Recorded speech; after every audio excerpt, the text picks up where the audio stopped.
বাবা জীবন তুমি জানো না আমার মেয়ে তোমাকে খুব ভালোবাসে, তোমাকে না পেলে আমার মেয়ে মরে যাবে।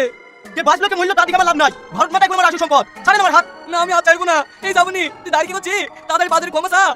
ওকে তুমি জানো না আমরা বাপ বেটি যদি অন্যায় করে থাকি তাহলে তুমি আমাদেরকে মারো। বুড়ি ঠিকই বলেছে, আমি অন্যায় করে থাকলে মারো বাপ, মারো লাও মারো। ঠিক আছে হাত ছাড়েন। আপনি যখন শুনছেন না আপনার মেয়েকে বিয়ে করতে পারি, কিন্তু 20 লাখ টাকা লাগবে। ঠিক আছে বাপ, আমি 20 লাখ টাকা দেবো। 20 লাখ টাকা দেবো বললে হবে না। আমি আপনার ছুটি আসছি, কালকে বিয়ে দিতে হবে, নাহলে আমি কাশ্মীরে চলে যাবো।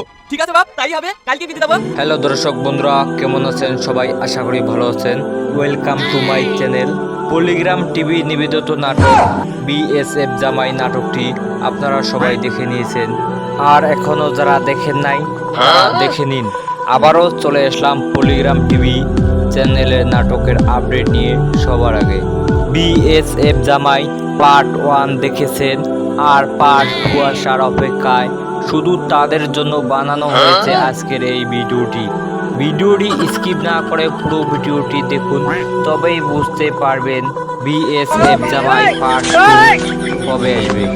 এখনো যদি বিএসএফ জামাই নাটকটি না দেখে থাকেন তবে এক্ষুনি দেখে নিন, আর যারা ভিডিওটি দেখেছেন তাদেরকে জানাই ধন্যবাদ। বিএসএফ জামাই পার্ট 1 কেমন হয়েছে অবশ্যই কমেন্ট করে জানিয়ে দিবেন। বিএসএফ জামাই পার্ট 1 এর চেয়ে পার্ট 2 বেশি সুন্দর হয়েছে, তাই বিএসএফ জামাই পার্ট 2 কেউ মিস করবেন না। আপনি যদি আমার চ্যানেলে নতুন দর্শক হয়ে থাকেন তাহলে এক্ষুনি আমার চ্যানেলটি সাবস্ক্রাইব করুন, আর যারা আমার চ্যানেলটি সাবস্ক্রাইব করেছেন তাদেরকে জানাই অনেক অনেক ধন্যবাদ। বিএসএফ জামাই আপনি যদি সবার আগে দেখতে চান তাহলে পলিগ্রাম টিভি চ্যানেলটি সাবস্ক্রাইব করে রাখুন।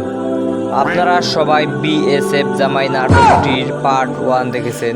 পার্ট 1-এ দেখানো হয়েছে যে শফিক গাড়ি থেকে নেমে তার মায়ের সঙ্গে দেখা করতে যায়। সেই সময় অনেক লোক শফিককে ধরতে আসে লাঠি নিয়ে, আরও অনেক পুলিশ আসে। পুলিশ এসে জিজ্ঞাসা করে এখানে এত ভিড় কেন? একজন বলে শফিক আমার কাছ থেকে 2 লক্ষ টাকা ধার নিয়েছে, তার মা নাকি খুবই অসুস্থ হাসপাতালে, তাই আমি শফিককে টাকাটা ধার দেই।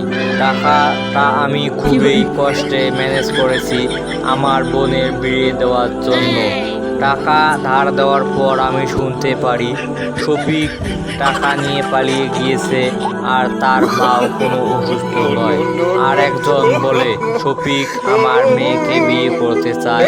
আমি বলি আমি আমার মেয়েকে তোমার সঙ্গে বিয়ে দিব না।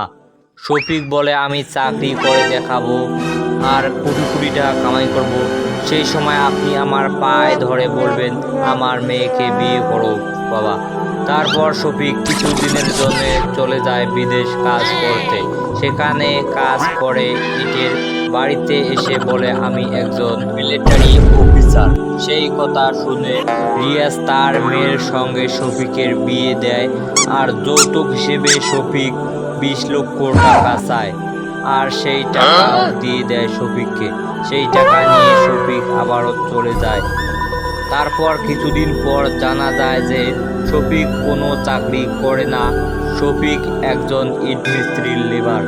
তারপর শফিক আবারও পালিয়ে যায় অন্য দেশে, সেখানে গিয়ে অনেক টাকা ইনকাম করে। তারপর আবার বাড়ি ফিরে এসে সবার টাকা শোধ করে দেয়, আর তার বউকেও আবার বিয়ে করে নেয়। ভিডিওটির মূল পার্টে ছিল শফিক অ্যান্ড শ্রাবণী। দর্শক বন্ধুরা, বিএসএফ জামাই নাটকটি কেমন হয়েছে অবশ্যই কমেন্ট করে জানিয়ে দেবেন, আর আমার এই ভিডিওটি কেমন হয়েছে তাও কমেন্ট করে জানিয়ে দেবেন। এরকম নিত্য নতুন ভিডিও আমি সবার আগে আপলোড দিয়ে থাকি। আমার এই ভিডিওটি আপনার কাছে যদি ভালো লাগে তবে একটি লাইক, একটি কমেন্ট আর একটি শেয়ার করে সবার মাঝে ছড়িয়ে দিন। ধন্যবাদ।